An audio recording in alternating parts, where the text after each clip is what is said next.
Thank you for joining us on the AM show. It's time now for the news review, and we're getting right to it. Shortly, I'll be engaging the Executive Director, Media Foundation for West Africa, Suleimana Brahima. But this segment, as always, is brought to you courtesy of Endpoint Homeopathic Clinic. Now, they're offering you, if you're a man, prostate screening for free. If you're a woman, fertility screening for free. You pay nothing. It is gratis. And here's why. There are so many men with prostate issues, especially from the 30s going. Back then, you would think from the 50s and 60s. Now, even men in their 30s are getting complications as far as their prostates are concerned. Do you know your status? If you're a woman, do you know your fertility status? And that is why you ought to make your way to Endpoint Homeopathic Clinic. Here's where you can locate them. Here in Accra, they are at Spintex, opposite the Shell signboard. Then Kumasi, Kronum Abuehia, behind the Angel Educational Complex. There's Tema Community 22, Takrade Anaji Estates. There's Techiman Hansua and Siama and Zima. Their call lines are 0244 867 068 or 0274 234 321.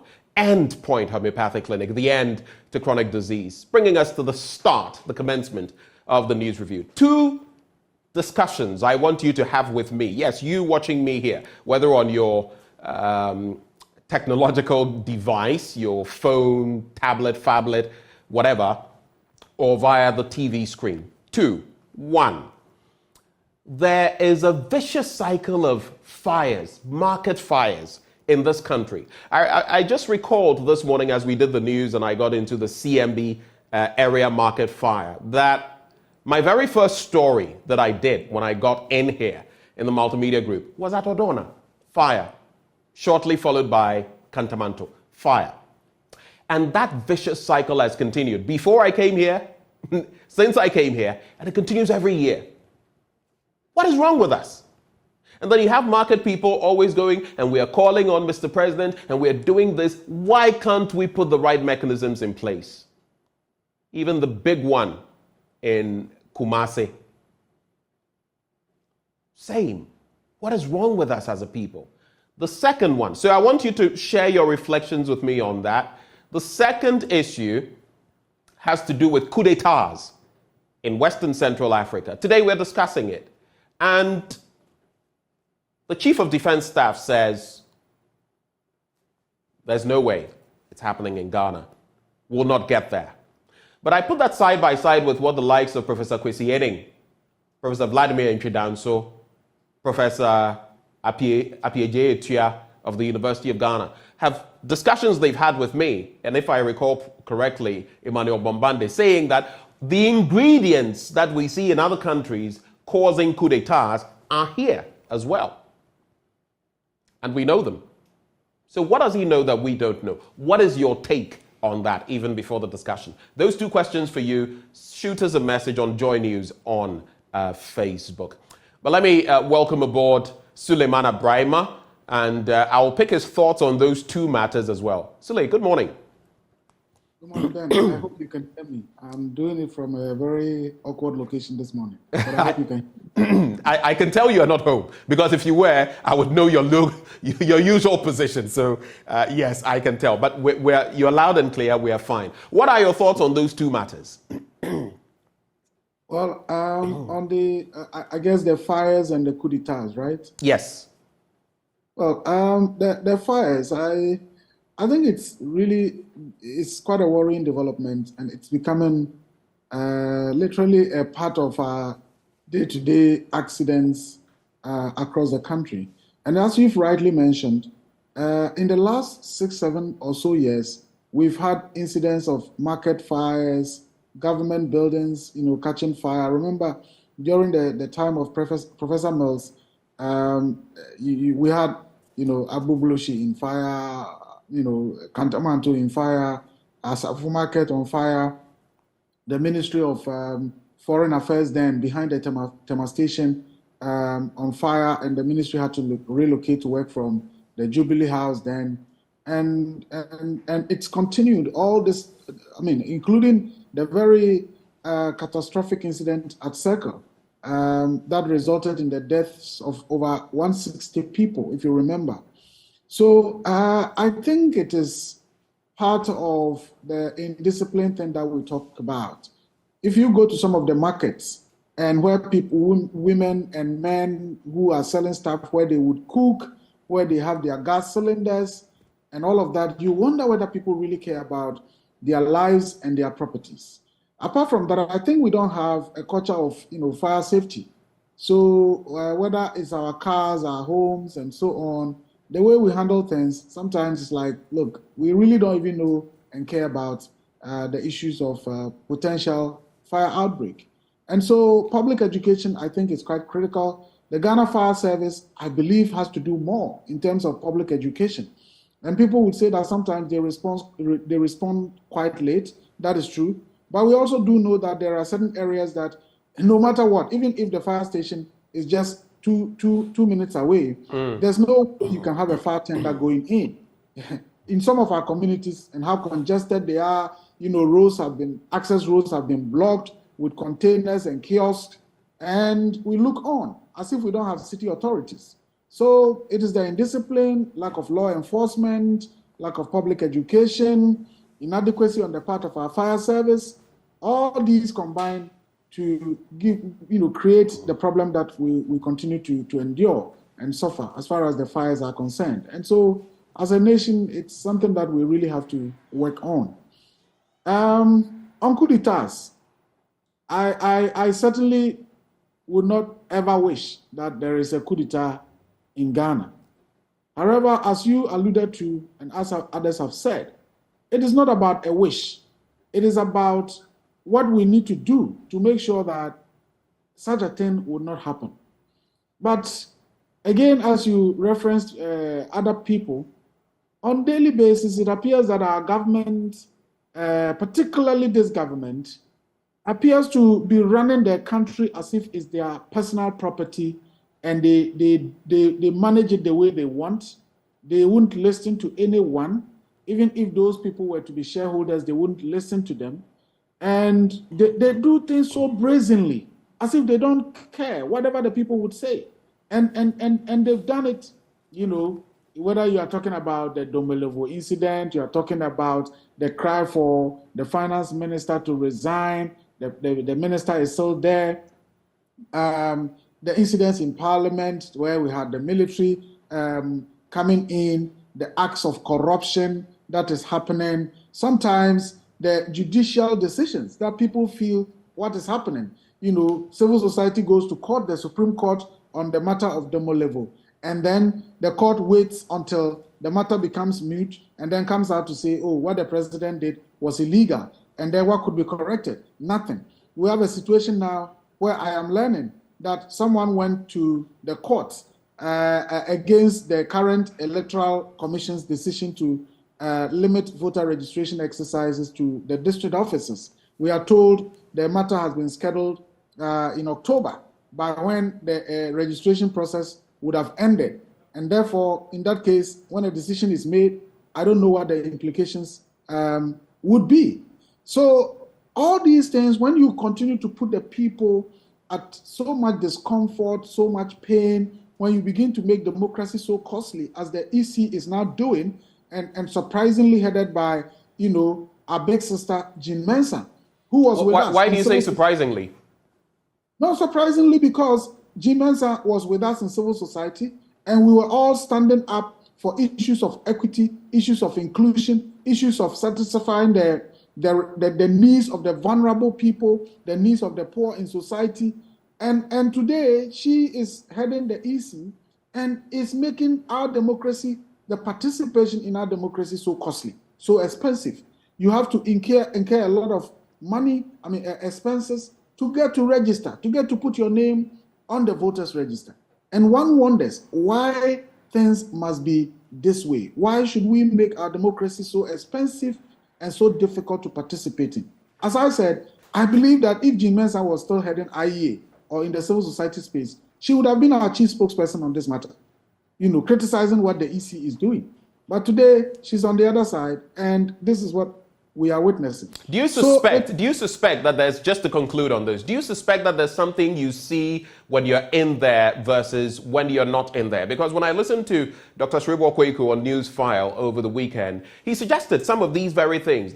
It was quoted back to him, some of what Jean Mensa had said back then and what they were seeing now. And he said that, sometimes when you're outside, there are certain things, I'm just paraphrasing, you don't see. And so when you get in, then you realize what the nitty-gritty is, and then you have to play along, supposedly in the interest of the nation. Maybe that's what's happening. No, it certainly cannot be the case. It's a matter of, I think, principles and values. When you have certain principles... So you think she's not being principled? She's not sticking to the values she exhibited before she took office? I believe so, because it is not the case that it is impossible to have these electoral exercises done. And why would the EC wait until some 2-3 months before the district level elections for the limited voter registration exercise to be conducted? What had happened since last year, since the beginning of this year? They say this is merely for the districts, and that if you're thinking of voting national, you don't necessarily have to register. My own question, though, is, whether for the districts or not, why limit it? Let as many people register as possible so that if you have a second one, the national one, you wouldn't have such numbers. So just open it up. Who cares who's voting for the district or in the district elections or whatever? That's my thinking, but I don't know. No, when the Constitution talks about the right to vote and people are entitled to vote, the Constitution doesn't say that they are entitled to vote in presidential and parliamentary elections, and then they may decide to exercise that right, or the entitlement to vote when it comes to district level elections may be curtailed in whichever way. And as I said on Saturday, these are some of the comments that people at the Electoral Commission in particular would make to make it feel and look as if the district level election is subservient to the national level elections. It's as equally important. And I believe that even if we were to get our governance right, then we must get the local level governance right. And so, if anything, this is what we have to prioritize. Rather than say, if you think you don't want to vote at the district level elections, you can wait for the national level elections, we'll open it up, and then you register. I think that is quite problematic. And so, to conclude on that, as I said, I pray that there shouldn't be a coup d'etat, but people who are in leadership must act in ways that people will not even begin to think about the possibility of a coup d'etat. And to our military, I think that that is the only institution at this stage that people look up to. Of course, our big brother Dampare is doing the best that he can within the Ghana Police Service. But as you and I know, when coup d'etats happen, it is not the generals who do it. When Rawlings did coup d'etat, he was a flight lieutenant. The guy the gentleman in Burkina Faso, leading Burkina Faso now, is not even he's not in the generals category. If you go to Mali, the guy who did it is not in the generals category. And so, yes, the generals may have whatever their plans are, and they still command and control the armed forces. But we need to admit the fact that when coup d'etats happen, quite often, the people who do the coup d'etats and succeed are not generals. Sometimes they are within the lower ranks. And so let us just continue to push. And the military has the power to push our leaders and say, look, what you are doing could give us troubles. And right. So do things right, rather than managing the country as if it is your father's property that you've inherited and you are deciding to do the way you want to do. All right. Let's get into the stories very quickly with me, Suleiman Abrahima. Daily Graphic re-echoing that bit we've been talking about. We won't support coup, Ghana Armed Forces assures. I found it interesting because both in Ghana and Nigeria, towing the same line and spewing similar rhetoric. But like we have said, the ingredients and the things we ought to be doing, those are what should be of a concern. In certain democracies, a coup d'etat won't even be thought of because the people have what democratic practice should give them. Is that the same case here? So while no one wants any of this, why don't we fix what the problems are? So the military has pledged to protect the Constitution and the sovereign will of the people and not to engage in any activity that will threaten the peace and democracy of the state. The coups in West Africa, quote, are a major concern, but for us, we are resolved to protecting the Constitution and the will of the people. If the people decide that democracy is the type of governance they want, then we need to respect that. The Chief of Defense Staff, Vice Admiral Seth Amwama, said last Friday when the leadership of the Ghana Journalists Association paid a courtesy call on him at his office in Accra. And he added, quote, "Our mandate is to protect the territorial integrity of the state, and we are focused on that. So when you hear any news of a coup, you should be assured that the Ghana Armed Forces are not interested in governance. We believe that if the people don't want the government, they have a maximum of 4 years to change it," he said. The GJA team, led by its president, Albert Kwabena Jumfor, embarked on the visit to discuss issues of mutual interest between the Ghana Armed Forces and the GJA. I don't know whether there's any other, there appears not to be a solution, whether it is increasing the tenure, decreasing the tenure. In the Ivory Coast, or in Cote d'Ivoire to be more specific, they have, I think, is it 5 or 6 years? And I don't know whether it is make it one term for everybody, the individual or something, because sometimes the leadership simply goes south and there's nothing you can do about it. And politicians have a field day and do all the nonsense they want to do because we have a mandate and we have a term limit. And within that period, we can do anything we like and refuse to listen to anybody because we've been democratically elected. That also leaves the masses in the lurch. And then there's nothing they can do. Their hands are tied. And that honestly annoys me. Because these political parties are playing ping pong with us, table tennis. And they do whatever they like. That's my problem. Anyway, we'll stick to the democratic principles, yes, but these political parties better learn. Sule, exactly. I see you want to come in again. It's quite a worrying and sad development. Sometimes I ask myself, what is really wrong with our leaders that they get to power? And it's not about doing things that, will leave a legacy, would let them be remembered positively. Like in our own country today, President Akufo-Addo, the expectations and the hope and the confidence that people had in him, it's all dissipated. I believe that if President Akufo-Addo hadn't become president, all of us would have said that, the best president Ghana never had. But look at what is going on in our country today. And surprisingly, they sometimes will feel, they've done the best that no one has done. President Akufo-Addo goes around saying, I've done this, my government has done this more than any other government in the history of Ghana. The last time I heard, it was education, and I think it was the education minister who was saying that, this government has done improved secondary or whatever it is than any other government. And I was like, when they are speaking, is it a dream? Because there was one philosopher who said that when you are dreaming, you don't know that you are dreaming. And therefore, sometimes... La vida es sueño. Life is a dream.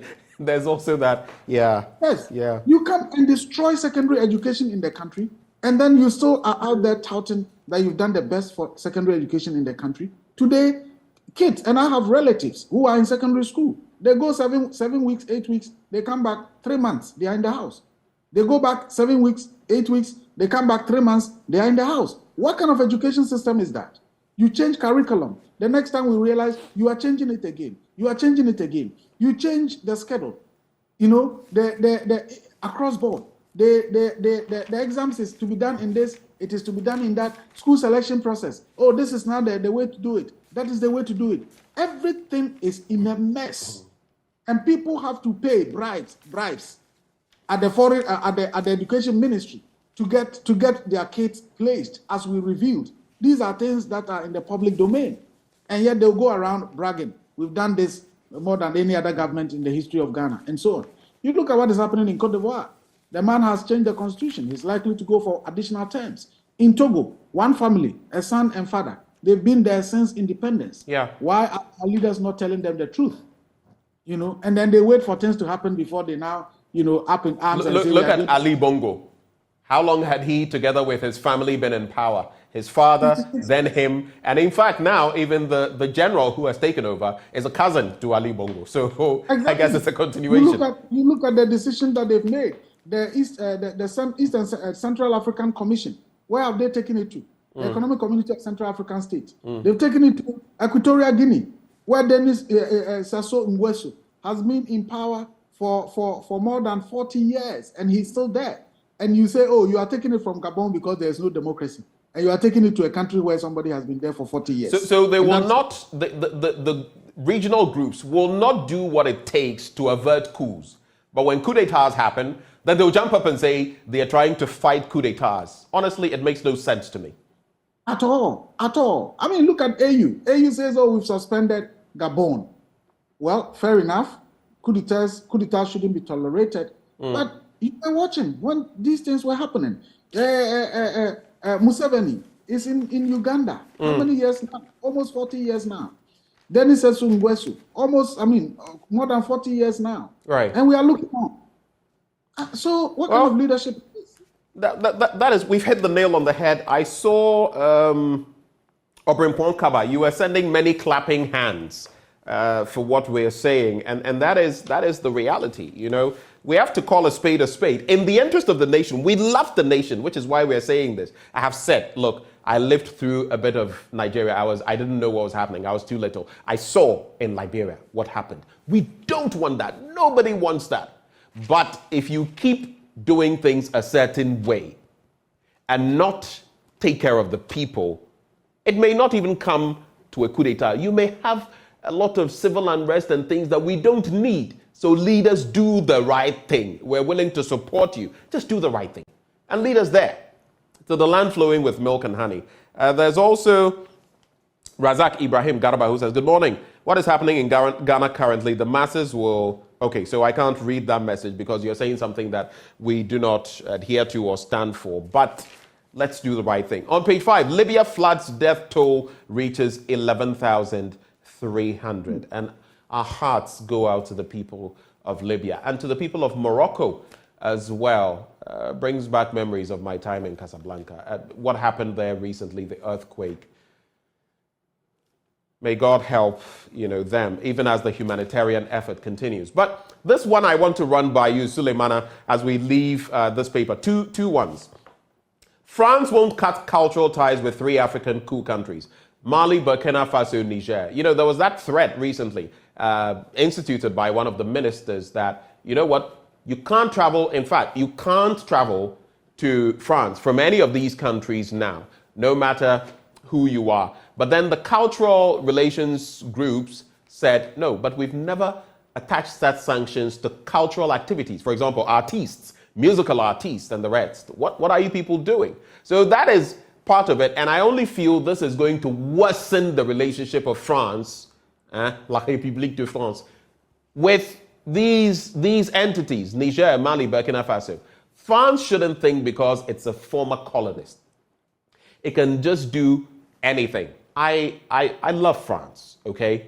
That's why I learned the language. But some of these actions I do not think will inure to the benefit of France. If the French ambassador is listening, I'm saying this here. It will not inure to the benefit of France. It will rather detach France further from La Francophonie, and that could be a problem. I don't know what your take is on that, but let me just add, fire outbreaks cost nation 64 million Ghana cedis. We're talking about the fire outbreaks, and this is the cost of it on the Ghanaian taxpayer. Quick reflections? Well, I think at this stage, France would be sitting up and reflecting. What is it that can be done to improve relations between the country and its former colonies? Because what is happening certainly does not put France in a better place. Certainly does not give France a good image, because everyone from Mali to Burkina to Niger to even to Guinea. Guinea hasn't really, but Guinea is also in that frame. To these other countries where coups have not happened, the masses are of the opinion that, look, they are suffering, their poverty is partly as a result of the relationship that they've had with France over the years. In fact, when the French ambassador in Niger, I'm sure you've seen the video, was taken out forcibly. Well, he was not roughed up, but we saw him being escorted out by the military junta. People had gathered there with phones, and do you know what they were saying? They were all chanting voleur, voleur, voleur, thief, thief, thief. That's what they were saying. So I think that, look, it's not the best. The relationship has certainly been in a state of imbalance over the decades, and certainly people feel France has exploited West Africans for far too long. It is important that France reflects, maybe revise its foreign policy in relation to these colonies. It cannot be that way forever, and we have to all be honest and be sincere with ourselves, right, that the relationship has not been the best. And therefore, it's about, building the diplomatic relations that are mutually beneficial. People say, why haven't any of the Anglophone countries been in the state that the Francophones have been in? I think it is also partly the foreign policy that the colonial powers have had with their former colonies. So all that I would say is that, look, it's time for France to begin to reflect and tell itself things cannot be as it has always been forever. We cannot continue to take advantage of these colonies forever. But I also think that whatever it is, these former colonies must not also act in ways that would basically have result in a poisonous relationship with France. I think on the side of the colonies too, it's important that they look at whatever policies they want, then do meaningful negotiations, meaningful discussions, and say this is what we think will benefit our people, and let's meet halfway. I think we need to build a global architecture that supports human development, that supports peace, that supports progress. That's all that and all parts or both sides must look at it that way. Okay. In the next few minutes, we'll have to wrap up. This comment comes in. Obrimpong Kaba again says, sometimes I wonder whether they credit Ghanaians with some common sense at all. Is it juju or what? In other words, some of the comments that sometimes our leaders come up with and spew them when our reality is starkly different. The Ghanaian Times, Apollo outbreak upsurge nationwide, and that is according to the Ghana Health Service boss. We'll be discussing that today. Conjunctivitis or pink eye, Apollo. It's on the rise again. I mean, the last time I had any experience of this was many years ago. I was in basic school at the time, but it's coming to the fore again.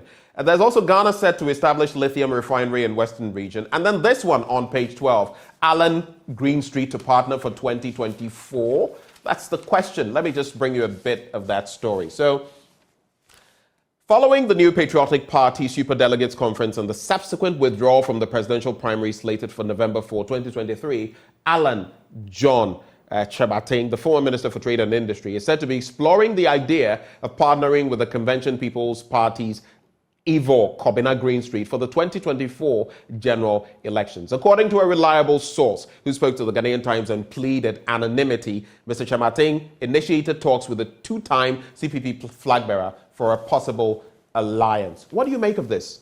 Is it feasible? Is it practical? Will it work? And will it make any dent on the fortunes of the two political parties, or especially the NPP? What's your take? Well, they say in politics anything is possible, anything can happen, but this is too far-fetched to believe. I'm wondering, So you would be surprised. You would be surprised if this happened. Yes, I'll be surprised. And it's also about political traditions and what one believes in. Alan, as we all know from his youthful days all the way up, has been a member of the NPP and as they call themselves, the UP tradition. And I think that the UP tradition is much more opposed to the ideas and philosophies of Dr. Kwame Nkrumah than even the NDC. And so it will be really surprising for such a figure within who has been a member and a leader in the NPP all this while to suddenly switch to join the Convention People's Party in whatever capacity. I think that it is, quite something that is as I said, anything can happen, but I don't want to believe it. All right. There's also the Daily Guide newspaper. Kozie takes free healthcare to Adenta. And there's houseboy sells madam's car for 100,000 Ghana cedis. It appears now the house helps are, getting into the free power from Cecilia Dapa to this one. Jean Mensah on it, and then NDC organizer grabbed for registering minors. Let me start from there. So the National Democratic Congress constituency youth organizer Courage Tete has been arrested for fronting for the registration of some minors to obtain voters' ID cards in the ongoing registration exercise. He was arrested in Dodowa, the district capital of Shai Osudoku. The arrest was made possible by some NPP agents who called the police after suspecting foul play. I've heard this from both ends, but the Daily Guide newspaper has captured this end of the story. It is fine. But all of these incidents should not be happening. That is the bottom line. Those who are registering should be of age at the point of registration. Then it has emerged that John Alistair, the houseboy accused of killing his madam and stealing her Kia Sportage, sold the car for 100,000 Ghana cedis. According to information obtained by the Daily Guide, the alleged recidivist used part of the proceeds to buy a Toyota Vitz with plans to use it for Uber services. Unko Bobra, unko pesika, well. The law will take its course there. Jean Mensah on it. For what exactly? Let's find out. The chairperson of the Electoral Commission, Ms. Jean Adukwe Mensah, has received a recognition from the International Audit Agency for being prompt in addressing recommendation from the agency and for her overall support for internal audit routines. I see an award being presented to her by Yao Osafo Mafo. So you say you have your issues with her, but she's getting awarded, though, Suleiman Abrahima. Anyway, well, anything can happen. And congratulations to her for receiving an award from being presented by the senior minister, Honorable Yao Osafo. Why do I sense some sarcasm? Why do I sense some sarcasm in what you're saying? Are you being sarcastic? Well, the Electoral Commission is an elections management body. We would assess it on the basis of its conduct on processes around the elections or processes leading to elections and how elections are conducted. Right. If we are told that it has managed its resources well, congratulations to Madam Jean Mensah, and we thank Honorable Osafo for doing the presentations to her. All right. It's a wrap. I'll just leave viewers with some headlines. The Ghanaian publisher, Stop Peddling Lies. Minister cautions Ken Ejapong. I'm talking about the Minister for Works and Housing, Francis Asenso-Boakye. Allen's Plan B uncovered, same as we've spoken of. And EC will fully roll out non-stop registration next year. Dr. Siribo Kweku says that in the Chronicle. Suleimana, thank you so much for joining us this morning. Thank you, Ben. Have a great week. I wish you same. And of course, Wood Eduji says, and the ECOWAS doesn't see anything wrong until the military, who are to protect our democracy, do what they are meant to do, right? Okay.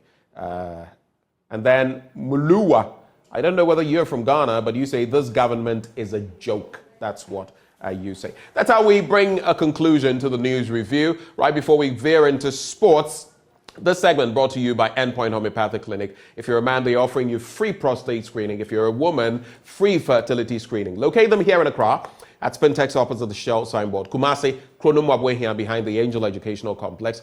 Takrade Anaji State, Tema Community 22. Techiman Hanswa and Siaman Zama. Their call lines 0244 867 068 or 0274 234 321.